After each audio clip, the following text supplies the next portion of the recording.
Welcome back to Special K, the flying brick BMW K75 Cafe Racer project. We're finishing up those pesky levers, converting cables to marry up the BMW Weird and Wonderful with some altogether cooler levers, and getting all choked up and a little bit creative. So stay tuned.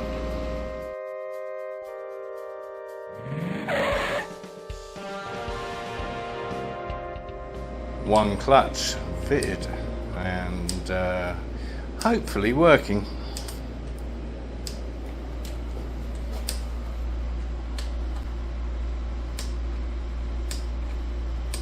I don't know if that's enough travel. It doesn't seem to go much further though. And we bought ourselves some more kit. A toothbrush.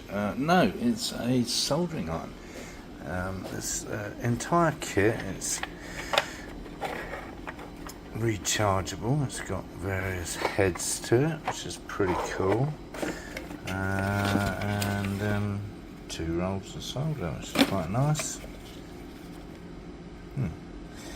Amazing. And some flux, so we needn't have bought the flux. Never mind. Yeah, not bad for 25 bucks. And we're going to be soldering one of our nipples. Could be tricky. Onto our throttle cable, yeah, so that it fits our throttle grip. I'm not very good at soldering, which doesn't bode well for the welding either, but we'll see how it goes. And to start with, we're going to be putting a little glob on the bottom of it, so I've held it upside down thanks to the handlebar grips. Yeah, and then we'll turn it around and do the other side.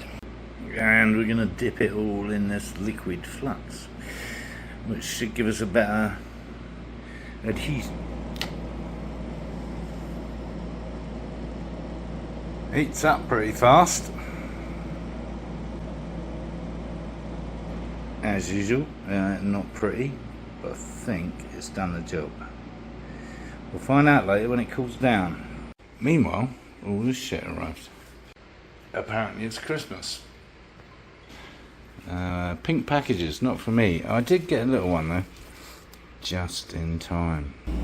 So, extra large, because it has to fit in here at the bottom, which is unusual. Okay. Don't think we're going to need that, the locking doofer. I think we just need to screw that up into there and that'll do the job. I don't know, we'll see. I mean, it's an adjuster, obviously. One throttle grip. It's twisting, folks. And it's operating. Lovely. Interesting thing about this, well, mildly interesting, is that the actual twist is not much, and that is fully opening down here. Let's see if we can see.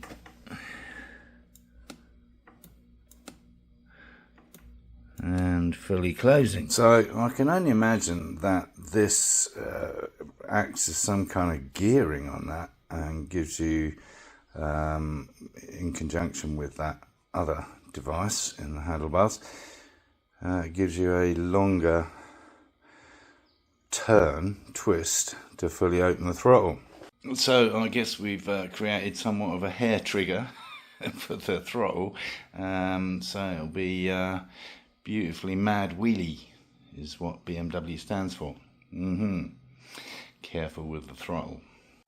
That just leaves the choke cable, which we've already established is easily replaced, so much so that we bought one.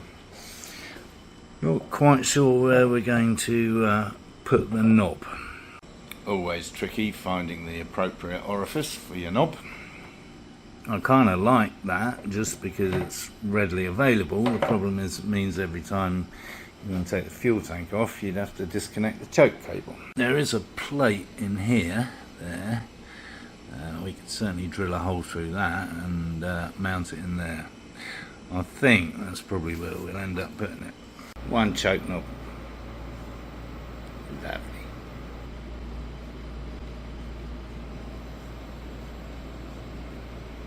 Nah, not so fast.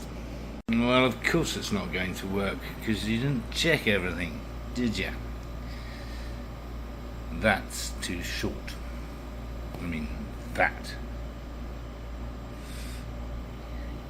Compared to... you can't see.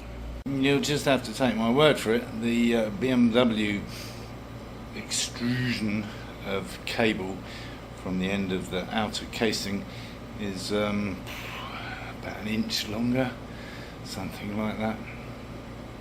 Bollocks. So, because this isn't long enough, we've got to look at either getting a different bloody choke cable or seeing if we can mount it lower down, which involves taking this off, which involves our luminous strip. Yes. So we're going to take this section off, which includes the mount, and see what's what.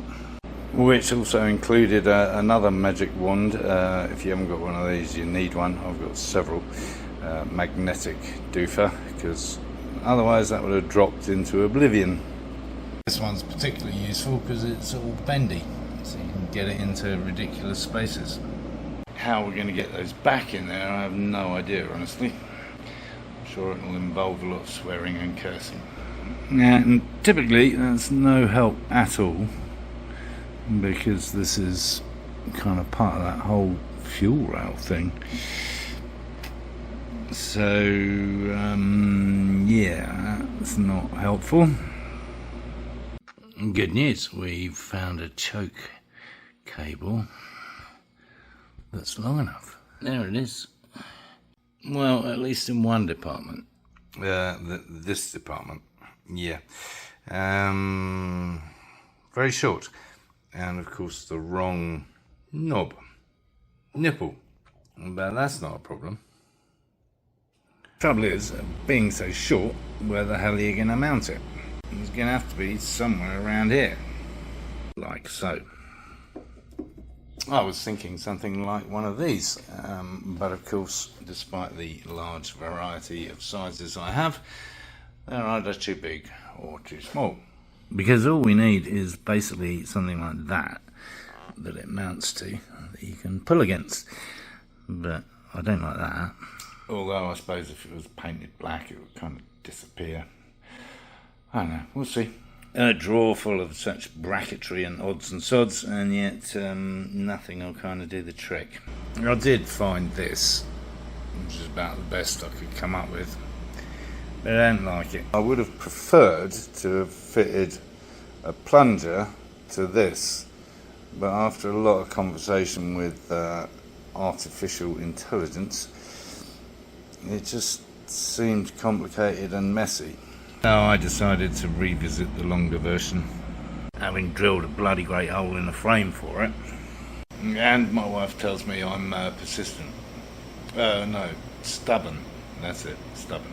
So our original purchase didn't have a long enough extrusion of cable at the end. Our second one did, but of course it was ridiculously short. So as you can see, I've extended the extrusion on the original one by cutting its knob off and then cutting the outer cable. I'll have to fix that somehow, not sure, and then we'll have to give it another knob. That's that done.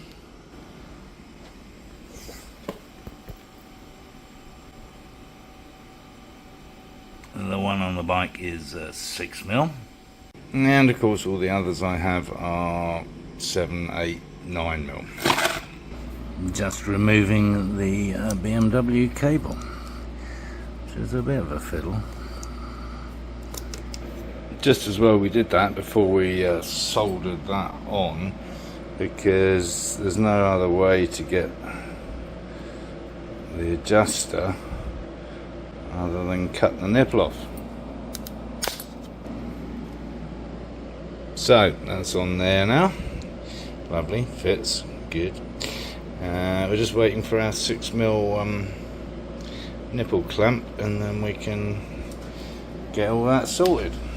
Okay, just finishing off the choke cable actually, which is a real fiddle. So we managed to get that in there, and by lifting that up you get enough slack on the cable to pull it through that little gap, and that's now in position. Great. So now we can tighten this up a bit, bring it up to adjust it so that there's no slack.